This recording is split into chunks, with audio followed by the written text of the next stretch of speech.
Imagine une femme debout devant son miroir quelques minutes avant un rendez-vous important. Elle ajuste sa robe, elle vérifie son maquillage, elle pense à ce qu'elle va dire, à la façon dont elle va sourire, à l'impression qu'elle va donner. Et dans ce moment-là, sans même s'en rendre compte, elle fait quelque chose qui va conditionner toute la soirée, peut-être même toute la relation. Elle oublie de se demander comment elle se sent vraiment. Je vais te parler aujourd'hui de quelque chose d'intime, de quelque chose qui concerne des millions de femmes et qui concerne peut-être aussi l'homme ou la femme qui t'aime ou qui essaye de t'aimer. Je vais te parler de cette erreur silencieuse que beaucoup de femmes font avant l'intimité. Et je dis erreur non pas pour juger, jamais, mais parce que ce mot dit quelque chose d'important. On peut apprendre, on peut faire autrement, on peut grandir. Je suis psychiatre et je travaille depuis des décennies avec des patients qui viennent me parler de leur vie intérieure. Et parmi les thèmes qui reviennent le plus souvent, il y a celui-là, la difficulté à se laisser vraiment rencontrer par l'autre. Pas seulement physiquement, mais émotionnellement, profondément. Cette résistance à être vu tel qu'on est, avec ses doutes, ses cicatrices, ses zones d'ombre et zones de lumière. Ce que je vais partager avec toi aujourd'hui n'est pas une critique, c'est une invitation. Une invitation à te regarder avec plus de douceur et peut-être à comprendre pourquoi, malgré tout ce que tu fais bien, malgré tout l'amour que tu es capable de donner, quelque chose se coince parfois juste avant d'ouvrir la porte. Et si tu te reconnais dans ce que je vais dire, je voudrais que tu saches une chose dès maintenant, ce n'est pas ta faute. C'est le fruit d'une histoire, d'une construction, d'apprentissage très ancien. Et tout ce qui a été appris peut, avec du temps et de la bienveillance, être désappris. Avant d'aller plus loin, j'ai envie de te dire quelque chose. Si tu écoutes ces mots en ce moment, c'est parce qu'une partie de toi cherche quelque chose. Un éclairage, une compréhension, peut-être un peu de paix. Et je trouve ça beau. Je trouve ça courageux. Alors si tu penses que ces conversations pourraient t'accompagner dans ta réflexion, je t'invite à t'abonner à cette chaîne. Parce que ce que nous faisons ici ensemble, c'est prendre le temps de se comprendre. Et ce temps-là, il est précieux. Maintenant, rentrons dans le vif de ce que je voulais te dire. L'intimité, dans sa forme la plus profonde, ne commence pas dans un lit. Elle ne commence pas non plus avec un dîner aux bougies, ni avec un baiser dans la nuit. L'intimité commence bien avant tout cela. Elle commence dans le rapport que tu as avec toi-même, dans la façon dont tu habites ton corps, dont tu portes tes émotions, dont tu te parles quand personne ne t'écoute. Et c'est là, précisément là, que beaucoup de femmes font une erreur. Non pas une erreur de comportement, mais une erreur de posture intérieure. Une erreur qui n'est visible ni sur une photo, ni sur un profil de rencontre, ni dans un sourire, mais qui se fait sentir tôt ou tard dans la relation. Cette erreur, elle a un nom. Je vais y venir. Mais d'abord, laisse-moi te raconter quelque chose. Dans ma pratique, j'ai rencontré une femme, appelons-la Sophie. Bien sûr, ce n'est pas son vrai nom. Une femme brillante, généreuse, attentionnée, qui venait me voir parce qu'elle ne comprenait pas pourquoi ses relations amoureuses finissaient toujours de la même façon. Elle donnait tout, elle se pliait en quatre, elle anticipait les besoins de l'autre. Elle était attentive, présente, disponible. Et pourtant, les relations s'effilochaient. Les hommes partaient ou se détachaient progressivement. Et Sophie restait là, épuisée, avec la conviction douloureuse qu'elle n'était pas assez. Quand je lui ai demandé ce qu'elle ressentait, elle, avant d'entrer dans une relation intime, elle m'a regardé un long moment avant de répondre. Puis elle a dit de la peur.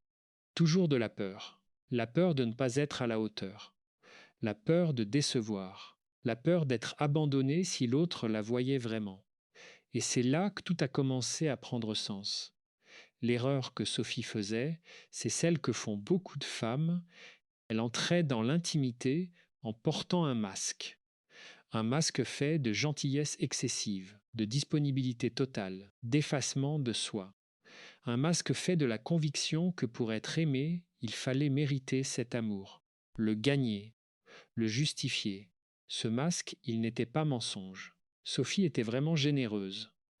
Elle était vraiment attentionnée. Mais elle utilisait ses qualités non pas pour se connecter à l'autre, mais pour se protéger, pour éviter d'être vue là où elle se sentait fragile. Et voilà le paradoxe cruel de l'intimité. Plus on se cache pour être aimé, moins on est vraiment aimé. Parce que ce qui est aimé, ce n'est pas soi. C'est le personnage qu'on a construit. Je voudrais maintenant t'emmener un peu plus profondément dans cette réflexion. Parce que cette erreur dont je parle prend plusieurs visages. Elle ne ressemble pas toujours à ce qu'on croit. Le premier visage de cette erreur, c'est ce que j'appelle la préparation de soi pour l'autre plutôt que la préparation de soi pour soi. Quand on attend quelqu'un avec qui on va être intime, il y a une manière de se préparer qui est très répandue. On pense à ce qu'on va porter, on pense à ce qu'on va dire, on pense à l'effet qu'on va produire, et tout cela, bien sûr, est humain.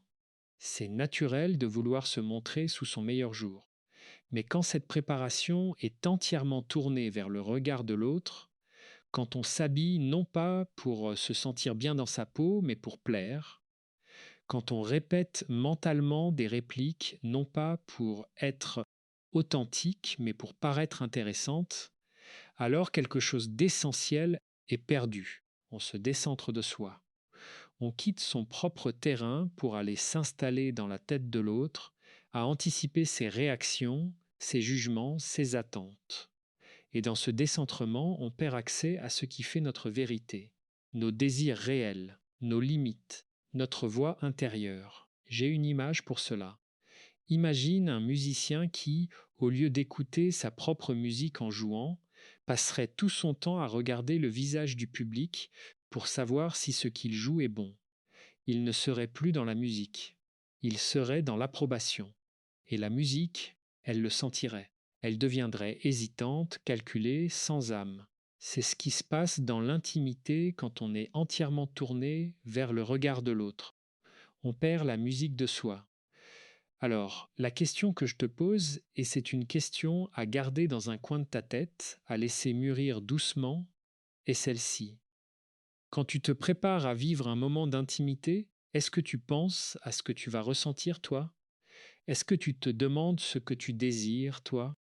Est-ce que tu te donnes la permission d'exister dans cet espace, pas seulement comme celle qui reçoit ou qui donne, mais comme une présence entière, avec tes besoins, tes peurs, ta singularité? Ce n'est pas une question rhétorique, c'est une question clinique. Et la réponse qu'on lui donne dit beaucoup sur le rapport qu'on entretient avec soi-même. Parlons maintenant du deuxième visage de cette erreur. Celui-là est peut-être plus subtil, plus difficile à reconnaître, mais il est extrêmement courant. C'est ce que j'appelle la confusion entre désir d'amour et peur de la solitude. Beaucoup de femmes entrent dans l'intimité non pas portées par un vrai désir de l'autre, mais poussées par une peur. La peur d'être seule, la peur de ne pas être choisie, la peur que le temps passe et qu'il soit trop tard. Et je veux dire quelque chose d'important ici. Cette peur est légitime, elle est humaine. Elle porte en elle quelque chose de très ancien, de très profond. Le besoin d'appartenance est inscrit dans notre biologie. Nous ne sommes pas faits pour la solitude absolue. Et dans une société qui valorise le couple, qui célèbre les histoires d'amour et qui peut rendre la solitude honteuse, cette peur est amplifiée, aggravée, parfois transformée en urgence. Mais voilà ce qui se passe quand on laisse cette peur conduire nos choix intimes. On ne choisit plus, on accepte, on ne s'engage plus par amour, on s'engage pour ne pas être seul. Et ça change tout. Parce que l'intimité construite sur la peur n'est pas une intimité libre, c'est une intimité de compensation. J'ai eu en consultation une autre femme, appelons-la Claire, qui me disait: avec lui, je ne me sens pas vraiment heureuse, mais je me sens moins seule. Et elle ajoutait aussitôt: c'est peut-être ça l'amour. Ce n'est pas ça l'amour. Ou du moins, ce n'est pas seulement ça. L'amour peut coexister avec des difficultés, bien sûr. Toute relation durable traverse des zones d'ombre.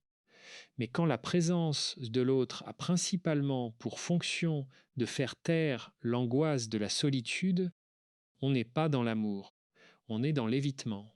Et cet évitement coûte cher.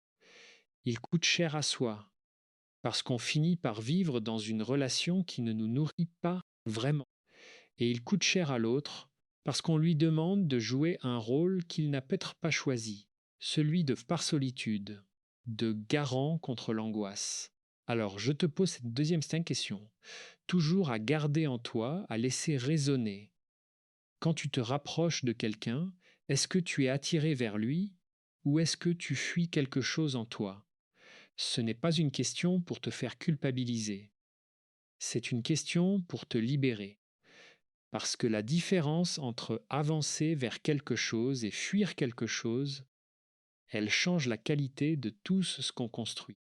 Si ce que je partage avec toi résonne, si tu sens que ces réflexions t'ouvrent quelque chose, je t'invite à laisser un like à cette vidéo et à t'abonner à la chaîne. Parce que ces conversations, nous en avons beaucoup d'autres à vivre ensemble. Et chaque épisode est une occasion de mieux te comprendre, de te regarder avec plus de clarté et de douceur. Continuons. Il y a un troisième visage à cette erreur, et c'est peut-être le plus douloureux de tous. C'est ce que j'appelle le phénomène de l'autosabotage émotionnel avant l'intimité. Voici comment il fonctionne. Une femme rencontre quelqu'un de bien, quelqu'un qui semble sincère, quelqu'un avec qui quelque chose de vrai pourrait se construire. Et à mesure que la relation s'approfondit, à mesure que l'intimité devient possible, quelque chose se met à dysfonctionner en elle. Elle devient froide ou au contraire, elle devient envahissante. Elle crée des conflits là où il n'y en avait pas. Elle teste l'autre à l'infini. Elle se replie ou elle s'accroche désespérément. Vu de l'extérieur, ça ressemble à de la folie. Vu de l'intérieur, ça ressemble à de la peur. Ce que je viens de décrire, c'est le système de protection inconscient qui se met en place chez les personnes qui ont un attachement anxieux ou un attachement évitant. Ces notions viennent de la théorie de l'attachement, développée par le psychiatre britannique John Bowlby et enrichie depuis par de nombreuses recherches. Et ce que cette théorie nous enseigne, c'est quelque chose de fondamental. La façon dont on a appris à aimer dans les premières années de notre vie conditionne profondément la façon dont on aime à l'âge adulte. Si enfant, l'amour était quelque chose d'imprévisible, parfois chaleureux, parfois absent, parfois conditionnel, alors une partie de soi apprend que l'amour est dangereux, qu'il ne dure pas, qu'il peut disparaître. Et cette partie-là va tout faire pour se protéger de la douleur anticipée. Elle va saboter ce qui ressemble à quelque chose de beau parce qu'elle préfère la douleur connue de la perte prévisible à la douleur inconnue de la vraie vulnérabilité. C'est un mécanisme de survie, pas une faiblesse, pas un défaut de caractère. C'est l'intelligence de la psyché qui fait ce qu'elle a appris à faire, se protéger. Mais voilà le problème, ce mécanisme a été utile à l'enfant que tu étais. Il ne t'est plus utile aujourd'hui. Pire, il t'empêche d'accéder à ce que tu désires le plus, une vraie connexion, un vrai lien, une vraie intimité. Je veux que tu t'arrêtes un instant sur cette idée. Prenons un moment de silence intérieur. Il y a peut-être en toi une petite voix qui dit: si je me montre vraiment, il va partir. Si je lui dis ce que je ressens vraiment, il va avoir peur. Si je cesse de me contrôler, si je laisse tomber les gardes, ça va mal finir. Cette voix n'est pas la vérité, c'est l'écho d'une douleur ancienne. C'est une histoire que tu t'es racontée pour survivre à quelque chose de difficile. Et aujourd'hui, tu peux commencer à écrire une autre histoire. Pas du jour au lendemain, pas avec une formule magique, mais avec de la conscience, avec de la patience, avec de la bienveillance envers toi-même. Comment commence-t-on à écrire cette autre histoire? Je vais te donner des pistes concrètes, mais d'abord, laisse-moi t'emmener un peu plus loin dans la compréhension de ce qui se passe. Parlons de la valeur personnelle, de ce que les psychologues appellent l'estime de soi et de son lien très particulier avec l'intimité. Quand on n'a pas une estime de soi solide, et je dis solide, pas parfaite, parce que personne n'estime de soi parfaite, quand cette fondation est fragile, toute l'architecture de la relation repose sur un sol instable. Et une des manifestations les plus courantes de cette fragilité, c'est ce que j'appelle la validation externe. La validation externe, c'est quand tu as besoin que l'autre te confirme que tu es belle, que tu es intéressante, que tu es digne d'être aimée, quand le regard de l'autre devient le miroir principal dans lequel tu te vois, quand sa présence calme ton anxiété et que son absence la déclenche. Ça ressemble à de l'amour, ça ressemble à de l'attachement, mais ce n'est pas exactement ça. C'est une dépendance émotionnelle, et comme toute dépendance, elle crée un cycle qui s'auto-renforce. Plus tu cherches la validation de l'autre, plus tu deviens anxieuse quand elle n'est pas là, plus tu adoptes des comportements qui finissent par éloigner l'autre, et moins tu te sens digne d'être aimé.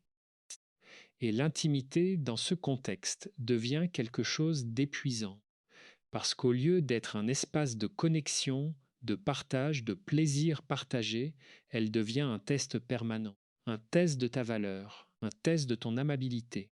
Je me souviens d'une phrase qu'une patiente m'a dite un jour et qui m'a beaucoup touché. Elle m'a dit: «Quand je suis avec lui, je suis là à me demander si je lui plais. Jamais à me demander s'il me plaît vraiment, à moi.» Et dans ces mots-là, il y avait toute la tragédie de ce que je suis en train de décrire. Parce que l'intimité est censée être bidirectionnelle. C'est une rencontre de deux présences. Et quand l'une de ces deux présences est entièrement absorbée par le désir de plaire, elle n'est plus vraiment présente. Elle est dans sa tête, dans ses peurs, dans ses calculs, et l'autre, de son côté, le ressent. Il ne sait peut-être pas le nommer, mais il le ressent. Il sent qu'il ne rencontre pas vraiment quelqu'un. Il rencontre une surface lisse, une image travaillée, un reflet de ce qu'il est censé vouloir, et ça crée une étrangeté, un malaise diffus, parfois un désintérêt progressif. C'est le paradoxe dont je parlais tout à l'heure, vouloir tellement plaire qu'on finit par déplaire, vouloir tellement être aimé qu'on empêche l'amour de se poser. Alors concrètement, qu'est-ce qu'on fait avec tout ça? La première chose, c'est de prendre conscience. Et la prise de conscience, ça semble banal quand on le dit comme ça, mais c'est réellement le premier pas, parce qu'on ne peut pas changer ce qu'on ne voit pas. Et souvent, ces mécanismes sont tellement automatiques, tellement intégrés dans notre façon d'être, qu'on ne les voit plus. Ils font partie du décor. Alors, je te propose quelque chose de simple. La prochaine fois que tu te prépares à vivre un moment d'intimité, quel que soit ce moment, une conversation importante, un rendez-vous, une soirée avec quelqu'un qui compte pour toi, arrête-toi un instant, juste un instant, et pose-toi ces trois questions. Une, comment est-ce que je me sens moi en ce moment? Pas comment je vais paraître, mais comment je me sens. Deux, qu'est-ce que je désire vraiment de cet échange? Pas ce que je crois que l'autre attend, mais ce que moi je désire. Et trois, est-ce que je me sens libre d'être moi-même dans ce moment ou est-ce que je joue un rôle? Ces trois questions ne vont pas tout régler en un coup, mais elles vont commencer à créer un espace où ta voix intérieure peut se faire entendre, un espace où ton vrai moi peut commencer à exister. Et cet espace, c'est le sol dans lequel une vraie intimité peut pousser. Pense à laisser un like si ces mots t'accompagnent dans cette réflexion. C'est un petit geste qui m'aide à continuer à créer ce contenu et qui permet à d'autres personnes de le trouver. Continuons à avancer ensemble. Je voudrais maintenant aborder quelque chose qui me tient particulièrement à cœur, quelque chose dont on parle peu et qui pourtant joue un rôle absolument central dans tout ce que nous explorons aujourd'hui, le rapport au corps. Beaucoup de femmes entrent dans l'intimité avec un niveau de tension et de critique envers leur propre corps qui est, je ne trouve pas d'autre mot, dévastateur. Elles pensent à leurs hanches, à leur ventre, à leurs cuisses. Elles comparent ce qu'elles voient dans le miroir à des images retouchées, à des normes construites par des industries qui ont intérêt à ce qu'elles ne s'acceptent jamais complètement. Et dans ce regard critique, elles quittent leur corps. Elles ne l'habitent plus. Elles l'observent de l'extérieur. Et quand on n'habite plus son corps, on ne peut pas vraiment être présent dans l'intimité. L'intimité demande d'être là, dans sa chair, dans ses sensations, dans l'instant. Elle demande de lâcher le contrôle pour laisser place à quelque chose de plus grand. La connexion. J'ai souvent dit à mes patients que le corps n'est pas un problème à résoudre. C'est un terrain à habiter. Et habiter son corps, ça ne veut pas dire l'aimer parfaitement tout le temps, ce serait une injonction un peu naïve. Ça veut dire apprendre à ne pas en être l'ennemi, apprendre à lui faire confiance, apprendre à l'écouter, parce que le corps sait des choses que l'esprit met du temps à comprendre. Il sait quand il est à l'aise ou pas. Il sait quand quelque chose est juste ou pas. Il sait quand il a besoin de repos ou de tendresse. Et si on l'écoute, vraiment, il devient un guide précieux dans notre vie intime et émotionnelle. Il y a une pratique très simple que je recommande souvent et que je vais te partager maintenant. Avant un moment d'intimité, au lieu de te regarder dans le miroir pour juger ce que tu vois, essaie de faire quelque chose de différent. Pose tes mains sur ta poitrine, ferme les yeux quelques secondes et sens ton souffle. Juste ton souffle. Juste la vie qui entre et qui sort. Et dis-toi, en silence ou à voix haute, je suis là, je mérite d'être là, je mérite d'être vu. C'est un tout petit geste. Mais c'est un geste de réconciliation. Une façon de te dire à toi-même, je rentre chez moi avant d'aller à la rencontre de l'autre. Et cela nous amène à quelque chose d'essentiel que je veux développer maintenant, la question de la vulnérabilité. Le mot vulnérabilité a mauvaise réputation. Dans notre culture, surtout pour les femmes qui ont grandi dans des environnements où il fallait être forte, tenir bon, ne pas montrer les failles, la vulnérabilité est souvent vécue comme une faiblesse, comme quelque chose à cacher, à compenser, à surmonter. Mais la chercheuse en psychologie sociale Brené Brown, dont les travaux ont illuminé ce domaine, nous dit quelque chose de bouleversant. La vulnérabilité n'est pas la faiblesse. La vulnérabilité est le lieu de naissance de l'amour, de l'appartenance, de la joie, de la créativité et de la confiance. Ce n'est pas rien. Laisse cette phrase entrer en toi un moment. La vulnérabilité est le lieu de naissance de l'amour. Ça veut dire que sans vulnérabilité, pas d'amour, pas de vraie connexion, pas de vraie intimité. Ce que cherchons tous, au fond, cette sensation d'être vraiment connu et vraiment aimé, elle passe obligatoirement par le fait de montrer ce qu'on cache, par le fait de dire voilà, c'est moi, avec tout ce que ça implique. Et c'est exactement ce que l'erreur dont je parle aujourd'hui nous empêche de faire. Parce que se préparer à être parfaite, parce que chercher la validation de l'autre, parce que jouer un rôle, tout ça a une fonction éviter la vulnérabilité, éviter le risque d'être vu vraiment et jugé insuffisant. Mais en évitant ce risque, on évite aussi la chance d'être vraiment aimé. Je me souviens d'un homme, un patient, qui m'avait dit un jour: la femme dont je suis tombé amoureux, c'est celle qui, au bout de quelques semaines, m'a dit qu'elle avait peur. Pas la femme brillante et assurée des premiers rendez-vous. Celle qui m'a dit qu'elle avait peur de me perdre. C'est là que je me suis dit, elle est vraie. Et quelques années plus tard, ils étaient toujours ensemble. La vulnérabilité ne fait pas fuir les bonnes personnes. Elle fait partir celles qui ne peuvent pas gérer la réalité. Et c'est une information précieuse. Mais il y a une nuance importante que je veux apporter ici, parce que je ne voudrais pas être mal compris. La vulnérabilité ne signifie pas tout dire, tout déverser, être sans filtre dans toutes les situations.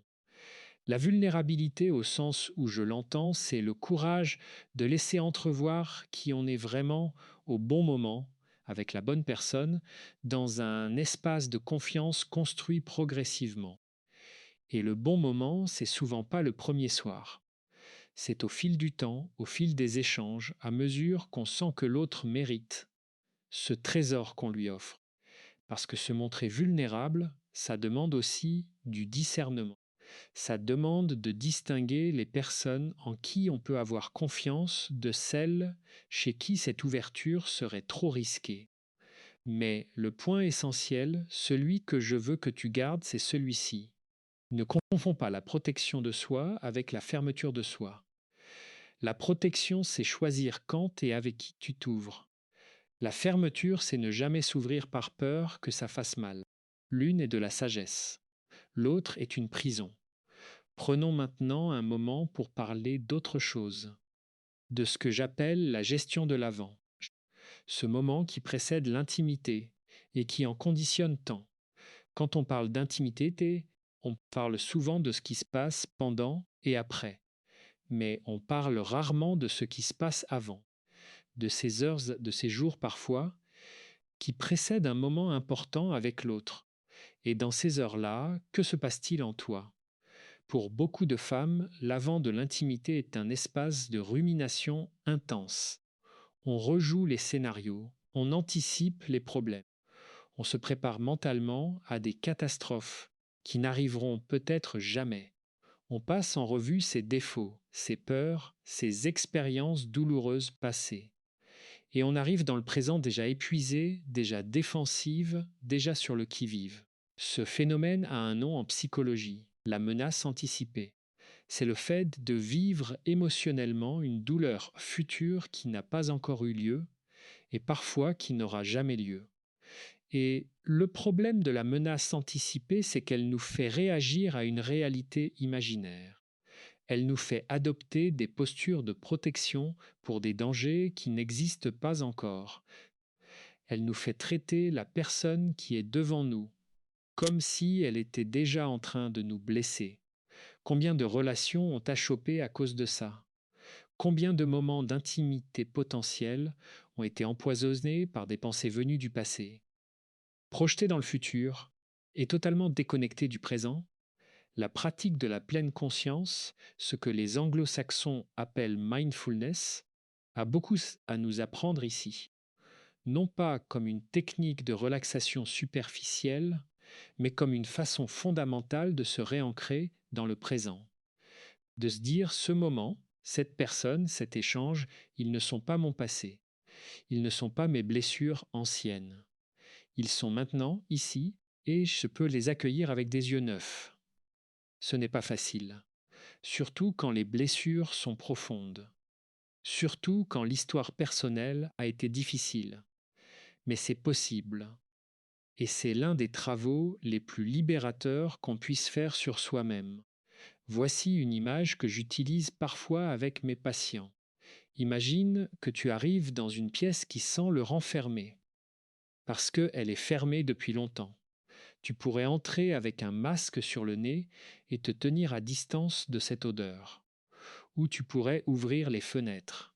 L'intimité, c'est un peu ça. Et ouvrir les fenêtres, ça demande de lâcher le masque. Si tu sens que ces réflexions t'ouvrent quelque chose, si tu as l'impression qu'elles te parlent de ta propre vie d'une façon ou d'une autre, je t'invite sincèrement à t'abonner à cette chaîne et à partager cet épisode avec quelqu'un que tu aimes. Parce que ces conversations ont le pouvoir de transformer les choses, doucement, profondément, durablement. Revenons maintenant à quelque chose de très concret, les attentes. L'une des erreurs les plus silencieuses que font beaucoup de femmes avant l'intimité, c'est d'entrer dans la relation avec des attentes extrêmement précises, souvent non formulées, souvent inconscientes, sur ce que l'autre est censé faire, dire, ressentir, donner. Et quand l'autre ne correspond pas à ces attentes, ce qui est inévitable, parce qu'il ne les connaît même pas, la déception arrive. Et parfois, cette déception est vécue comme une trahison. J'ai une question pour toi. Est-ce que tu attends de l'autre qu'il devine tes besoins? Est-ce que tu espères qu'il comprenne intuitivement ce dont tu as besoin sans que tu aies à le dire? Si c'est le cas, tu n'es pas seul. C'est une attente extrêmement courante et elle vient souvent d'un endroit très compréhensible. Si je dois demander, ça veut dire qu'il ne me comprend pas vraiment. Si je dois expliquer, ça veut dire que ce n'est pas naturel entre nous. Mais ce raisonnement, aussi séduisant qu'il soit, est un piège, parce que les êtres humains ne sont pas télépathes. Et attendre de l'autre qu'il lise en nous comme dans un livre ouvert, c'est lui imposer une tâche impossible. Et c'est se priver du pouvoir de demander ce dont on a besoin. Demander ce dont on a besoin, c'est un acte d'amour, envers soi et envers l'autre, parce que ça lui donne la chance de répondre à une vraie demande plutôt que de tâtonner dans le noir. Et ça te donne à toi la chance de te sentir vu dans ta vérité, pas dans une projection. Le psychologue Marshall Rosenberg, qui a développé ce qu'il appelle la communication non violente, disait que la plupart des conflits dans les relations viennent non pas de mauvaises intentions, mais d'une incapacité à exprimer ses besoins et à accueillir ceux de l'autre. Et il avait raison. Apprendre à dire « j'ai besoin de tendresse ce soir » ou « j'ai besoin qu'on parle vraiment » sans distraction, ou « j'ai besoin que tu me dises que tu m'aimes », ce n'est pas de la faiblesse, ce n'est pas de la dépendance, c'est de la clarté, c'est du respect. C'est l'art de construire quelque chose de réel avec quelqu'un. Et dans cet art, il y a aussi une autre dimension dont je veux parler, la capacité à recevoir. Parce que beaucoup de femmes, et c'est particulièrement vrai pour celles qui ont grandi dans des rôles très soignants, très attentionnés, ont une grande difficulté à recevoir de la tendresse, des compliments, de l'attention, du soin. Il y a quelque chose en elles qui dit « ce n'est pas pour moi, je ne mérite pas ça ». Ou alors, si je reçois, je vais devoir quelque chose en échange. Je vais perdre mon autonomie. Je vais être redevable. Et du coup, elles repoussent ce qu'on leur donne, parfois de manière visible, parfois de façon très subtile. Elles minimisent les compliments. Elles refusent les gestes de soin. Elles changent de sujet quand on leur exprime de l'amour. Recevoir est un acte de courage.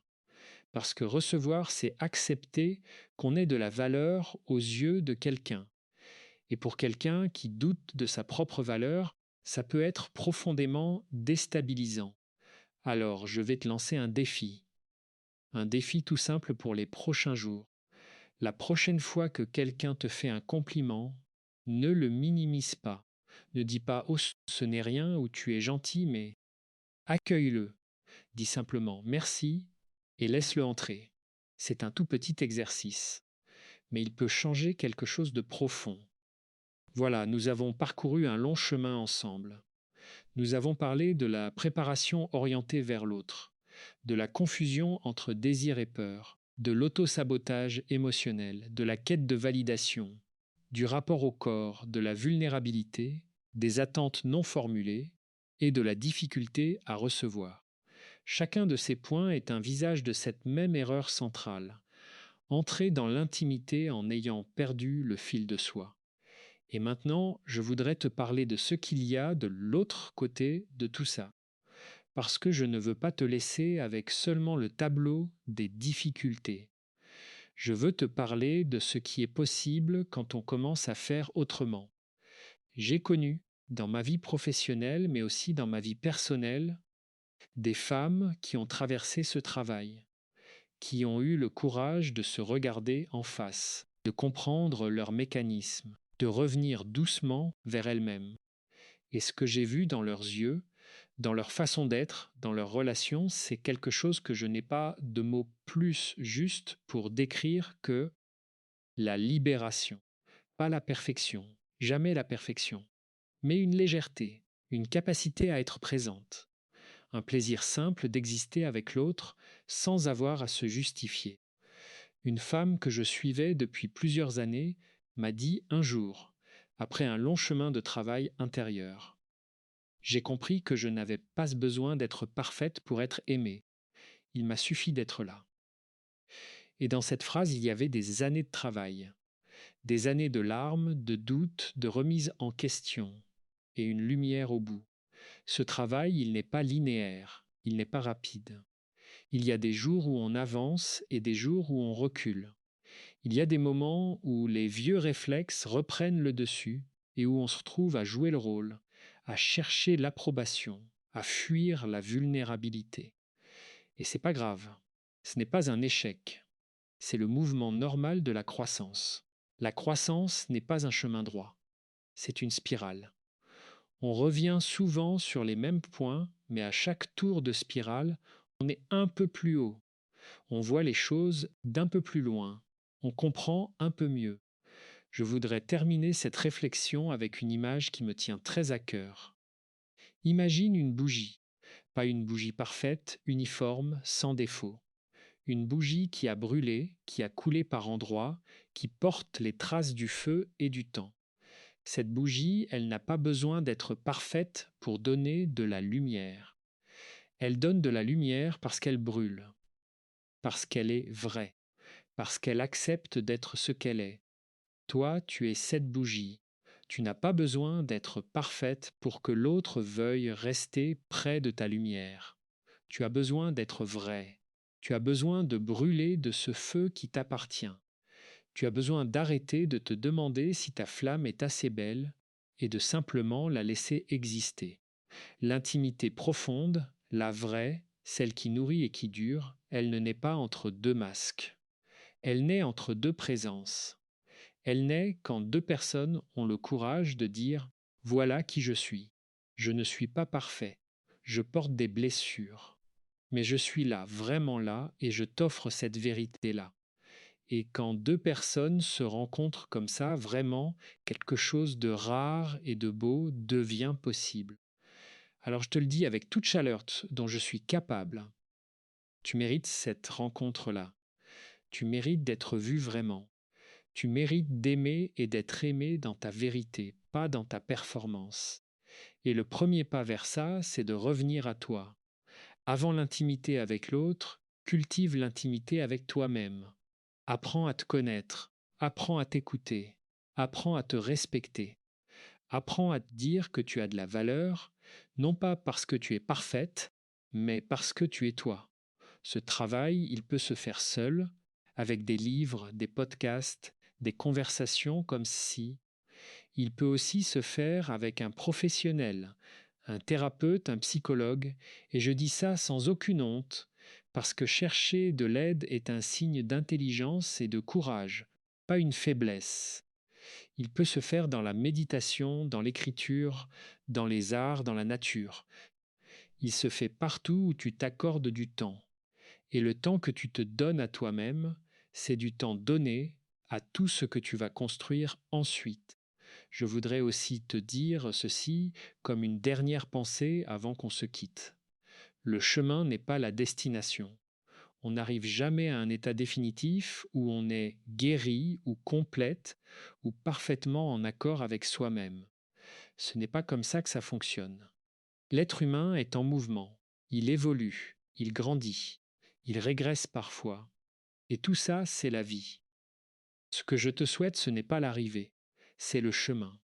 La curiosité envers toi-même, la bienveillance dans les moments difficiles, la capacité à te relever quand tu trébuches, et la joie de temps en temps de voir jusqu'où tu es allé. Parce que cette femme qui se regardait dans le miroir au début de ce que nous avons partagé ensemble, cette femme qui pensait à l'impression qu'elle allait donner plutôt qu'à ce qu'elle ressentait, elle a en elle tout ce qu'il faut pour faire autrement, tout ce qu'il faut pour entrer dans l'intimité, non pas en cherchant à être aimé, mais en se sachant déjà digne de l'être. Et cette conviction-là, une fois qu'elle s'installe, elle change tout. Non, elle change la façon de se tenir dans une pièce. Elle change la façon de regarder l'autre. Elle change la façon de faire confiance, de se donner, de recevoir. Elle change la façon d'aimer. Merci de m'avoir accompagné jusqu'ici. Ce partage m'a tenu à cœur comme toujours et j'espère qu'il t'a apporté quelque chose. Un éclairage, un réconfort, peut-être une question que tu n'avais pas encore osé te poser. Si ce contenu t'a été utile, si ces mots ont trouvé un écho en toi, je t'invite à t'abonner à cette chaîne et à partager cet épisode avec quelqu'un qui pourrait en avoir besoin. Peut-être une amie, une sœur, quelqu'un dans ta vie qui mène ce même chemin en silence. Partager, c'est une façon de dire à l'autre, tu n'es pas seul dans ça. Prends soin de toi, prends soin de ta lumière. Et on se retrouve dans le prochain épisode.